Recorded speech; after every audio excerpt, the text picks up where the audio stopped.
사무엘상 8장 4절에서 9절 말씀 함께 보겠습니다.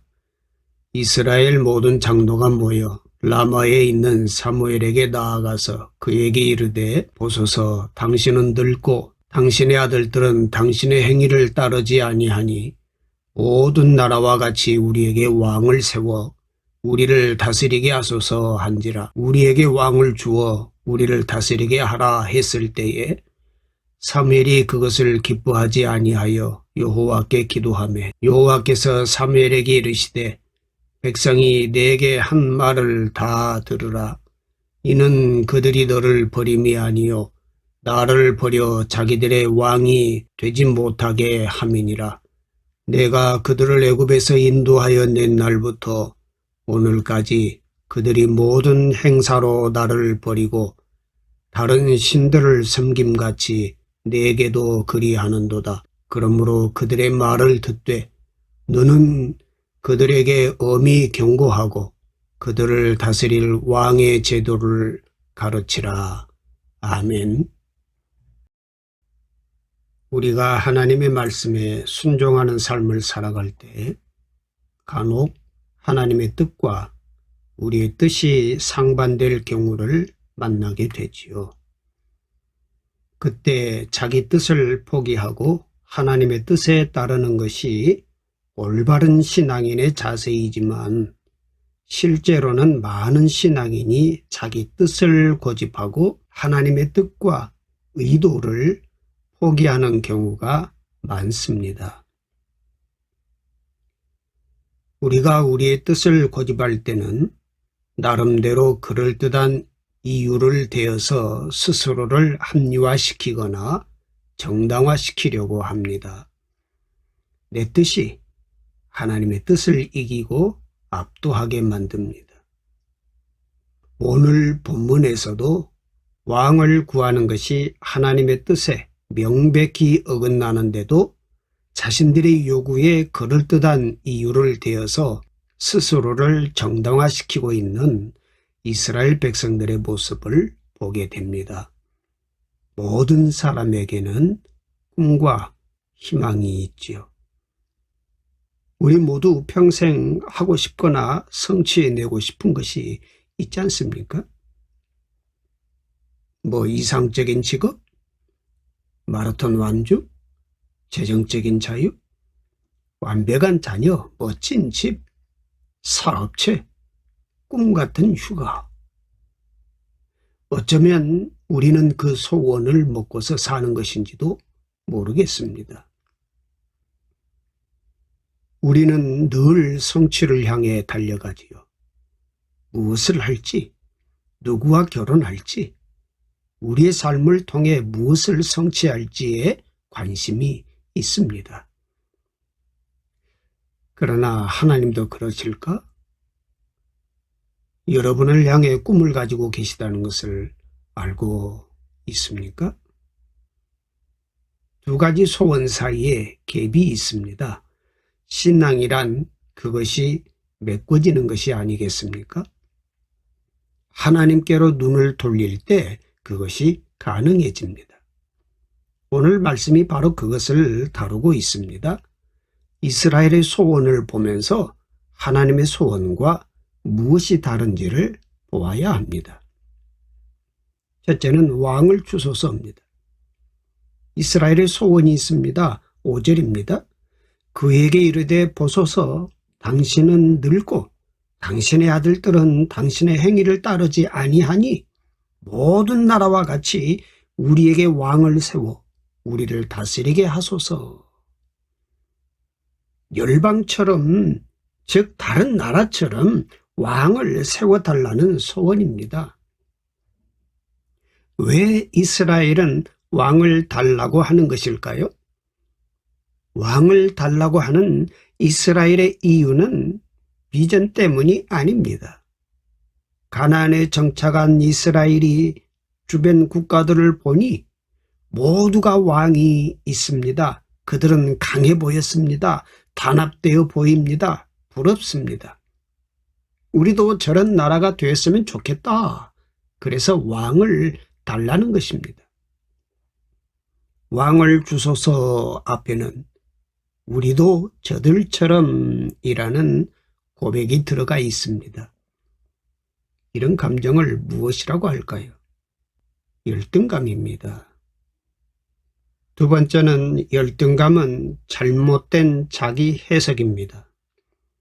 열등감을 감정적으로 말하면 자신을 초라하게 느끼는 것입니다. 자신을 초라하게 만드는 상대가 있다는 말입니다. 열등감은 남이 나의 기준이 되는 상태를 말합니다. 나를 직시하는 것이 아닙니다. 상대방이 나의 기준이 되는 상태를 말합니다. 그럴 때 우리는 열등감을 느끼게 되는 것입니다. 왜 사람들은 열등감을 느낄까요? 만약 외딴 섬에 혼자서 산다면 열등감을 느끼게 될까요? 그렇지 않을 것입니다. 열등감은 비교에서 생기는 잘못된 자기 해석입니다. 이스라엘이 보여주는 모습이 그것입니다. 가나안에 정착해서 자신들과 주변 나라들을 비교해 보니 그런 마음이 생긴 것이지요. 열등감을 느끼게 되는 가장 큰 원인은 비교의식 때문입니다. 비교의식을 갖는 것은 어쩔 수 없는 본성입니다. 그러나 이것이 자기 자신을 완전히 사로잡게 만들어서는 안 된다는 것입니다. 나의 외모나 재능, 환경, 학벌을 비교하면서 우울해하고 원망하고 탄식하면 열등감이라는 병이 듭니다. 이 세상에 어떤 사람도 완전하게 우월하게 태어난 사람은 없습니다. 약점이 있고 장애가 다 있습니다. 이것을 열등감으로 자기를 비하하지 말라는 것이지요. 출애굽기 4장 11절 말씀에 보면 이런 말씀이 기록이 되어 있어요. 여호와께서 그에게 이르시되 누가 사람의 입을 지었느냐? 누가 말 못하는 자나 못 듣는 자나 눈 밝은 자나 맹인이 되게 하였느냐? 나 여호와가 아니냐? 이것은 창조 가치를 인정하라는 것입니다. 현재 나의 현실, 나의 가문, 신체적인 조건, 나의 기질, 나의 성장 배경까지도 하나님이 주신 은혜로 받아들이라는 것입니다. 하나님은 있는 모습 그대로 우리를 받으십니다. 다른 사람과 자신을 비교하지 마십시오. 모든 불행은 비교로부터 시작이 됩니다. 비교로부터 열등감이 생기기 시작합니다. 여러분 자신의 기준으로 여러분을 바라보지 마시고 말씀의 기준으로 여러분을 바라보십시오. 아니 주님의 시각으로 여러분 자신을 바라보십시오. 여러분이 아무리 숨기고 괴로워한다고 해서 열등감은 사라지는 것이 아닙니다. 이제 우리는 눈을 들어 나를 이대로 창조하신 하나님을 바라보십시오. 나를 이 땅에 태어나게 하신 하나님께 감사해야 합니다. 하나님은 나에게 선한 일을 계획하고 있다고 믿어야 합니다. 사울과 다윗의 이야기를 우리가 만나게 되면서 느끼는 것이 바로 그것입니다. 사울은 다윗이 나타나자마자 다윗과 자신을 비교하기 시작하지요. 그것에 자신의 에너지를 쓰기 시작합니다. 다윗 때문에 절망을 경험하고 다윗 때문에 분노하고 다윗과 자신을 비교하기를 중단하지 않았어요. 그러나 다윗은 달랐습니다. 사울과 자신을 비교하지 않았습니다. 오히려 자신에게 주어진 삶을 묵묵히 살아갑니다. 사울에게 쫓겨 도망을 다니면서도 다윗은 사울을 원망하지 않습니다. 두 사람이 달라요. 왜 그럴까요? 잘못된 자기 해석 때문입니다. 세 번째, 열등감의 정체입니다. 사무엘서는 이스라엘의 열등감의 진짜 이유를 알려주시고 있어요. 그것은 잘못된 자기 해석뿐만 아니라 자기 정체성의 상실로부터 오는 것입니다. 이스라엘의 요구를 들으신 하나님께서 사무엘에게 이렇게 말씀하십니다. 7절입니다. 여호와께서 사무엘에게 이르시되 백성이 내게 한 말을 다 들으라. 이는 그들이 너를 버림이 아니요 나를 버려 자기들의 왕이 되지 못하게 함이니라 그랬습니다. 이스라엘이 주변 나라들과 비교하며 왕을 요구하는 이유는 나를 버렸기 때문이라고 하시는 것입니다. 이스라엘은 하나님의 나라로서 그 자체가 가치가 있는 것입니다. 지구상에 하나밖에 없는 거룩한 나라였습니다. 하나님이 불러주셨고 인도해 주시며 하나님의 계획으로 세워진 나라였습니다. 그런데 이스라엘은 자기들이 누군지를 잃어버렸습니다. 그래서 이스라엘의 열등감의 진짜 이유는 하나님을 버렸기 때문입니다. 그래서 하나님께서 사무엘에게 말씀해 주신 것입니다. 이는 그들이 너를 버림이 아니요 나를 버려 자기들의 왕이 되지 못하게 하려 함이라. 왕을 달라는 것이 아니고 진짜 왕이신 하나님을 버렸기 때문이라는 것입니다. 보이는 왕을 구하다 보니 보이지 않으시는 왕이신 하나님을 보지 못하는 것이지요. 신앙생활은 보이지 않으시는 하나님과의 깊은 교제입니다. 그 교제가 깊어질수록 우리는 보이는 왕을 구하지 않게 됩니다. 그러나 이스라엘처럼 그것이 반대가 되었을 때 보이는 왕을 구하게 됩니다. 사람이 열등감을 느끼면 그것을 감추고 싶어지지요. 이스라엘은 자신의 열등감을 감추고 싶었습니다. 그래서 이스라엘은 왕을 달라고 하는 것입니다.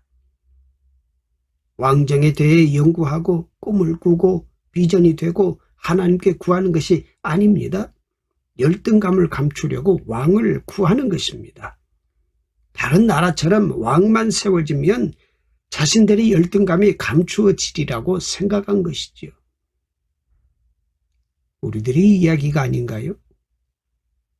남들처럼 적어도 몇 평짜리 집에 살면 열등감이 감추어질까? 어느 정도 차를 가지고 다니면 열등감이 없어질까? 학교는 어느 수준을 나와야 열등감이 사라지게 될까? 남편은 어떠해야 하고 자녀는 어떠해야 하는가? 열등감 때문에 사람들은 그것을 감추려고 하고 그래서 잘못된 것을 구하게 됩니다. 잘못된 소원이 결코 우리를 열등감에서 해방시켜 주지 못함에도 이스라엘처럼 잘못된 소원을 구하게 됩니다. 다윗에게 깊은 열등감을 느꼈던 사울의 소원은 다윗이 죽는 것이었지요. 다윗만 없어지면 된다 생각하게 된 것입니다. 그래서 사울은 그것을 위해서 자신의 모든 에너지를 그것에 집중했습니다. 그러나 다윗이 죽는다고 문제가 해결되는 것이 아니잖아요. 잘못된 소원이기 때문입니다. 문제는 사울 자신에게 있습니다. 사울이 하나님께 물으며 온전한 왕이 되려고 했다면 어떻게 되었을까요? 열등감 때문에 사울은 잘못된 소원을 가지게 되었고 그것이 사울의 인생을 무너지게 했습니다. 열등감의 결과는 종노릇입니다. 왕이 세워지면 종노릇이 시작됩니다. 이스라엘에게 하시는 하나님의 경고가 바로 그것입니다. 하나님은 사무엘에게 왕의 제도를 알게 하라 말씀하시죠. 11절의 말씀 보면 병거 앞에서 달리는 종의 모습이 기록이 되어 있고요. 12절에 노동자가 되어버린 종의 모습, 13절은 노예의 모습이 되어버린 종의 모습, 14절은 자기 소유가 없어진 종의 모습을 말씀해 주셨습니다. 성공한 좋은 남편을 만나서 자신의 열등감을 감추려는 여자에게 어느덧 남편은 왕이 되어버립니다. 남편과 시댁을 왕으로 섬기고 살아야 합니다. 좋은 남편으로 가리고 싶었던 나의 열등감이 나를 종으로 만드는 것입니다. 성공에 목이 맨 사람은 성공의 종이 됩니다. 성공을 위해서만 살아왔지만 어느덧 물질이 왕이 되고 자신은 물질의 종이 됩니다. 그래서 꼼짝없이 물질의 종 노릇, 돈의 종 노릇을 하고 살아가게 되지요. 자녀에게 모든 꿈을 걸고서 자녀를 성공하게 만드는 것이 소원이 되면 자녀가 왕이 되어버립니다. 자녀를 왕처럼 모시고 살아야 합니다. 자녀의 종이 되는 삶이 시작되는 것입니다. 인생은 속이려야 속일 수 없는 것입니다. 왕을 세우면 나의 열등감이 없어질 줄 알았지만 왕을 세우면 오히려 종 노릇이 시작된다는 것입니다. 그래서 하나님은 사무엘에게 너희가 이렇게 종된 삶을 살게 될 것이다 라고 말씀해 주시는 것입니다. 열등감 때문에 가지게 된 잘못된 결과가 그들을 종이 되게 할 것이라고 알려주시는 것이지요. 네 번째로 신앙은 기준이 달라지는 것입니다. 19절 20절 말씀 보시죠. 백성이 사무엘의 말 듣기를 거절하여 이르되 아니로소이다. 우리도 왕이 있어야 하리니 우리도 다른 나라들 같이 되어 우리의 왕이 우리를 다스리며 우리 앞에 나가서 우리의 싸움을 싸워야 할 것이니이다 라고 말하지요. 하나님의 말씀을 듣고서도 이스라엘은 아니다 라고 말합니다. 열방과 같이 되기를 원합니다. 열방을 보고서 열방의 모습에 깊은 열등감을 느끼는 이스라엘은 오직 소원이 그들처럼 되는 것입니다. 생각해 보니 애굽에서 종으로 있을 때와 이스라엘은 하나도 달라지지 않았습니다. 광야 40년 동안 훈련을 받았지만 달라지지 않았습니다. 하나님은 하나님의 백성의 모습과 방식을 그들에게 가르치셨지만 그들은 바뀌지 않았다는 것입니다. 왜 그렇게 바뀌지 않을까요? 기준 때문입니다. 신앙은 하나님이라는 기준을 갖는 것입니다. 기준이 달라져야 우리가 달라집니다. 무엇이 중요합니까? 물질, 지위, 체면이 중요했습니다. 물질 많은 사람이 높아 보였어요. 직장 상사가 높았습니다. 그런데 이제는 그런 것이 중요하지 않습니다. 이제는 하나님이 중요해졌습니다. 우리는 어떻게 살아야 할까요? 첫째, 기준을 바꿉시다. 남들이 보는 기준으로부터 하나님이 보시기에의 기준으로 바꿉시다. 그런데 하나님의 보시기의 기준은 오직 말씀 묵상으로부터 오는 것입니다. 하나님의 말씀을 날마다 묵상하는 것이 길입니다. 말씀이 우리 안에 들어올 때 우리의 기준이 영적으로 바뀌게 되는 것입니다. 두 번째는 종 노릇을 내려놓으십시오. 종 노릇하는 나를 보아야 합니다. 나를 위장하려고 왕을 섬길 때 종 노릇은 끝나지 않는 것이죠. 내가 하는 종 노릇을 끝내야 합니다. 나 혼자만의 시간, 혼자만의 장소에서 바로 그 작업을 해야 합니다. 나의 정체성이 종 노릇에 있지 않음을 돌아보아야만 종 노릇이 끝이 납니다. 나는 누구입니까? 주님의 존귀한 자녀입니다. 세 번째는 하나님만 왕으로 섬기십시오. 나를 위해 왕의 자리를 버리시고 나에게 오신 분을 왕으로 섬기십시오. 진짜 왕이 되셔야 할 분은 바로 나를 사랑하시는 한 분입니다. 하나님을 왕으로 섬기는 사람에게는 자유가 일어납니다. 해방이 일어납니다. 회복이 일어납니다. 그분은 우리를 종으로 삼으려고 하시는 것이 아니라 우리를 구원하시고 우리를 자녀로 삼으려고 하십니다. 하나님을 주인으로 모시고 살아보십시오. 우리 스스로에게 질문해 봅시다. 정말 나는 예수님을 인생의 주인으로 모시고 살아가고 있는가?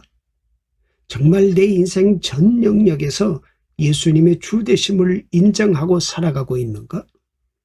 과연 나는 하나님의 영광을 드러내는 인생을 살아가고 있는가? 아버지 하나님, 복된 주일을 맞아 우리의 삶에 분주했던 일상을 주님께 내려놓습니다. 우리의 못난 자아로 인해 말과 행동으로 지은 어리석은 죄악을 고백합니다. 우리에게 믿음의 삶을 감당할 수 있는 은혜를 더하여 주시옵소서. 우리를 품에 안으시고 주목하여 바라보시는 주님을 찬양합니다. 주님, 오늘도 주님으로 충만한 하루가 되기를 갈망합니다.